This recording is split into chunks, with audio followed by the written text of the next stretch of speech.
माते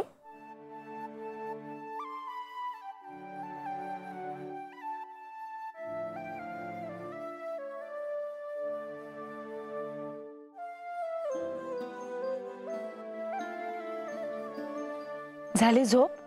माझे डोळे मिटलेले दिसत असते तरी खरं तर मी जागाच असतो.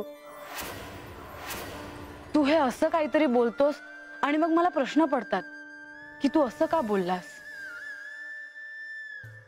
माते, पण आज किती दिवसांनी तू मला झोपेतून जागा करायला आलीस. हो, मला असं वाटलं की मी तुला साखर झोपेतून उठवू. मलाही आज तू यावंस असं वाटत होतं. हो, अजून काय काय वाटतंय तुला? माते, तू मला आज अभ्यंग स्नान घालवस. पण तुला तर नाही आवडत ना मी तुला स्नान घातलेलं. माते, तुझंच लक्ष नाहीये माझ्याकडे. हो का? आज मी तुला स्वतः स्नान घालणार आणि छान तयार करणार. स्नान झाल्यावर मला तू तुझ्या हाताने मोदक करून दे. मला मोदक खायची खूप इच्छा झाली आहे. बरं, म्हणजे आजचा सगळा दिवस तुझ्यासाठी ठेवावा लागेल. हो, माझ्या हातचे खूप मोदक तुला मी करून खाऊ घालेन. मला खूप खूप मोदक हवेत. बरं, खूप खूप करून दे.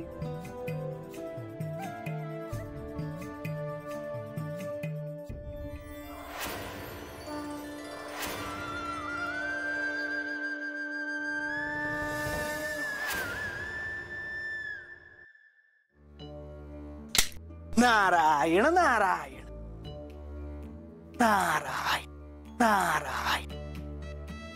हरतालिकेच्या व्रतामुळे सगळीकडे कशा प्रसन्न लहरी पसरल्या आहेत. सुंदर, अद्भुत.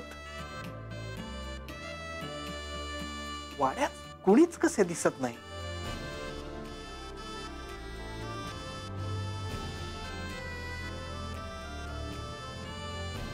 महाराज, अहो मी खिडकीतनं बघितलं तुम्हाला येताना. या रात्रीच्या प्रहरी मी तुला हे विचारायला आलो की तुझे व्रत कसे पार पडले. तुमच्या आशीर्वादानं समजा चांगलं झालं बघा. पण तुझ्या अपेक्षेप्रमाणे श्री म्हाळसादेवी या व्रतात सहभागी झाल्या नाही. चिंता नसावी, पण एक दिवस असा येईल ज्या दिवशी तुम्ही दोघी एकत्रितपणे शिवपूजा कराल. पर असा दिस कधी येईल असं मला नाही वाटत. असो, काळ हाच यावर उत्तम उपाय आहे. मला सांग बनू, तुझा या व्रताचा अनुभव कसा होता. मला असं सांगता नाही येणार जी. बनू, परमेश्वराची भाषा ही संकेतांची असते. तुला ती ओळखता यायला हवी. नीट आठव बघू.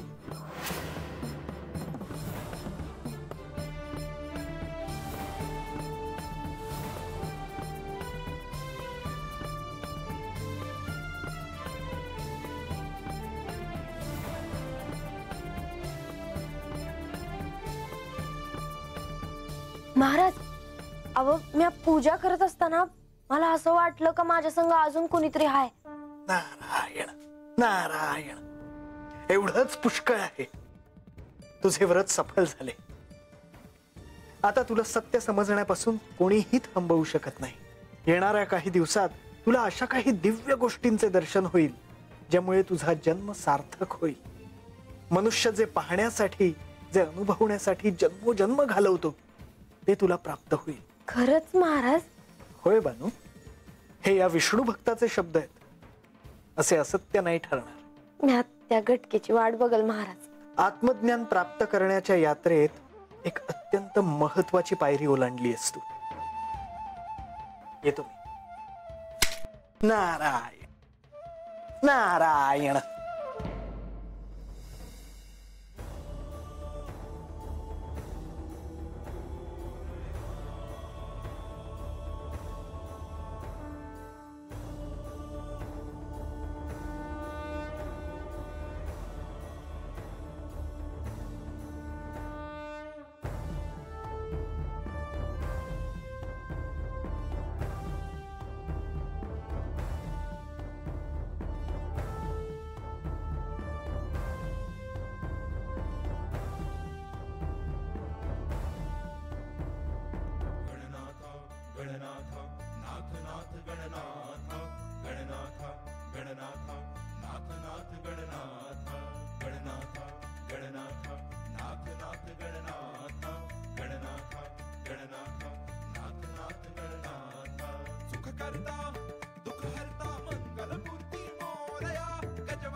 आता स्नानाला सुरुवात करायची का?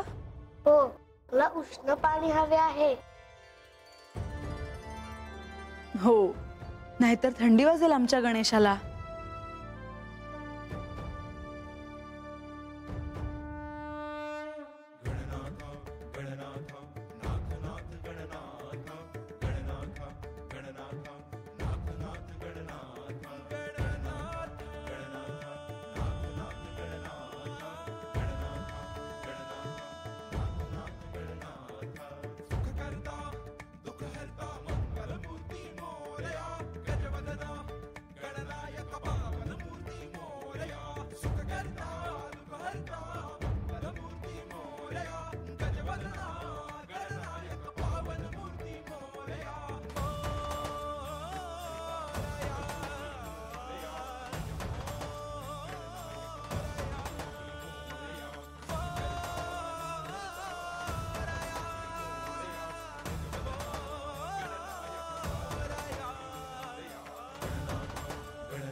आज मलाही गणेशाला स्नान घालायला मिळणार आहे ना?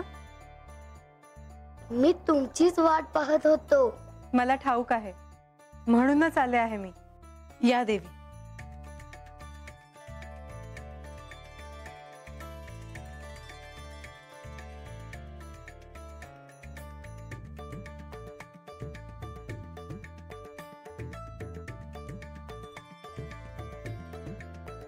म्हाळसा, मीही लेप लावू का? लाव ना.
नारायण नारायण.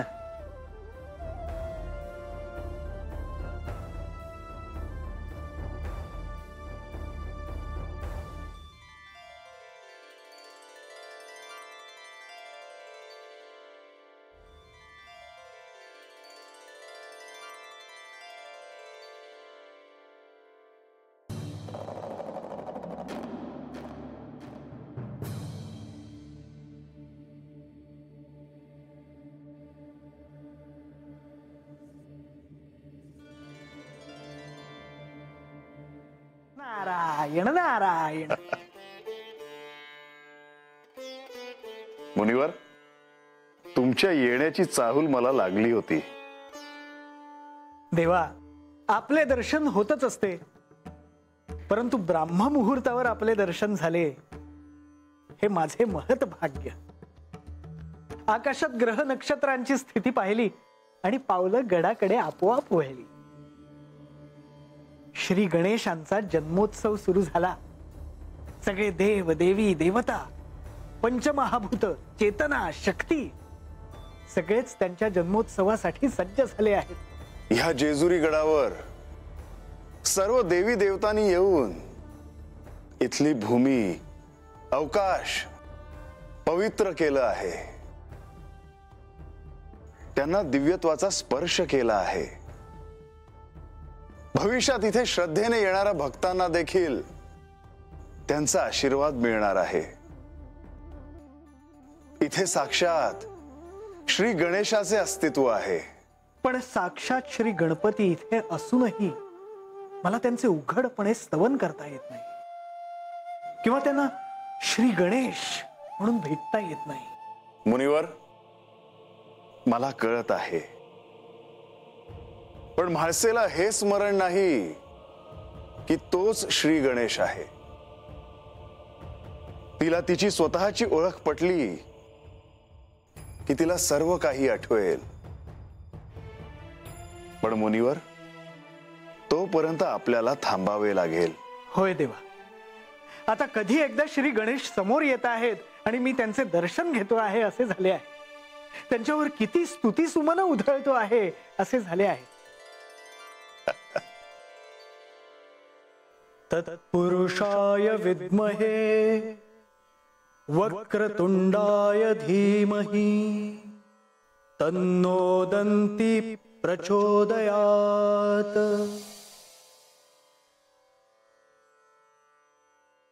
या शिवलीलेत युद्ध करून वचनाचे रहस्य गुपित ठेवून त्यांनी अत्यंत महत्वाचे कार्य केले आहे. भंडाऱ्याने माखलेल्या गणपतीचे या जेजुरीत कायमच भक्तांना दर्शन होत राहील. देवा, परंतु हे निमित्त साधून गडावर सर्वत्र उत्सव साजरा होऊ द्यावा असं मला वाटतं. श्री गणेश गडावर आहेत, त्या निमित्ताने त्यांच्या चरित्राविषयी गडावर काहीतरी सांगण्यात यावं. हा योग परत कधी येणार? प्रधानजी, तुम्ही म्हणता आहात ते अगदी योग्य आहे. कदाचित हेच निमित्त होऊ शकेल की ज्याने म्हाळसेला स्मरण होईल, आणि तेही कोणाचेही सहाय्य न घेता.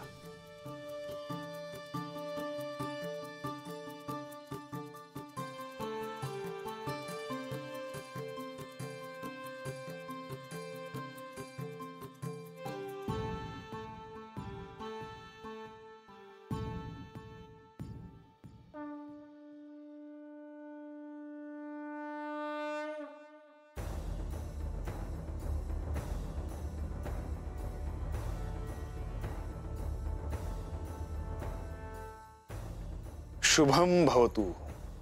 श्री गणेश, तुझा नमस्कार मला पोहोचला. तू या इथे आहेस त्याचा आम्हा सर्वांना आनंद आहे. आपण कैलासात नसलो तरी या इथे आपण सर्वजण एकत्र आहोत. हो, आपण सगळे आहोतच, पण आज मला बंधू कार्तिकेयची खूप आठवण येत आहे. श्री गणेशांच्या आग्रहावरून आज म्हाळसा देवी स्वतः मोदक करतायत. श्री गणेश, आपण जाऊया, मोदक तयार झाले असतील. हो, मला भूक लागली आहे.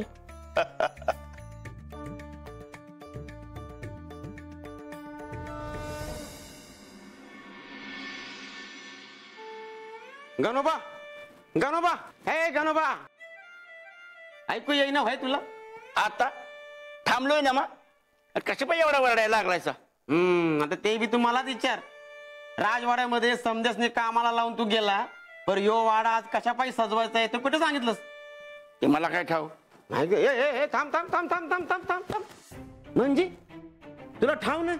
मग उगाच आमासनी वाडा सजवाय सांगितलंच होय. अरे तुझं हे डोकं आहे ते वापर की जरा.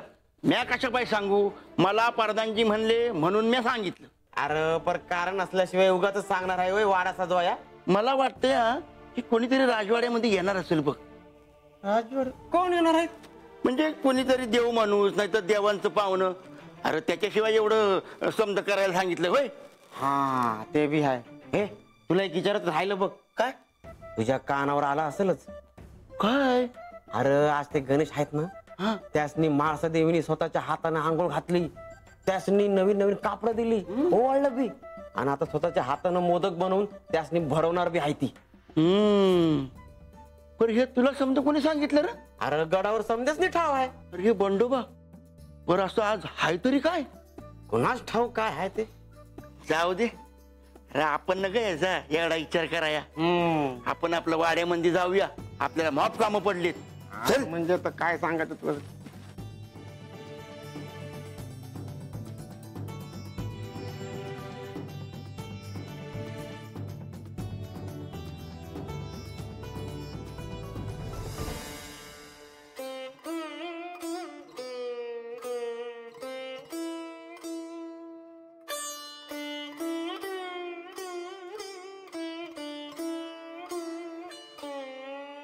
मी स्वतःच्या हाताने तुझ्यासाठी मोदक तयार केले आहेत.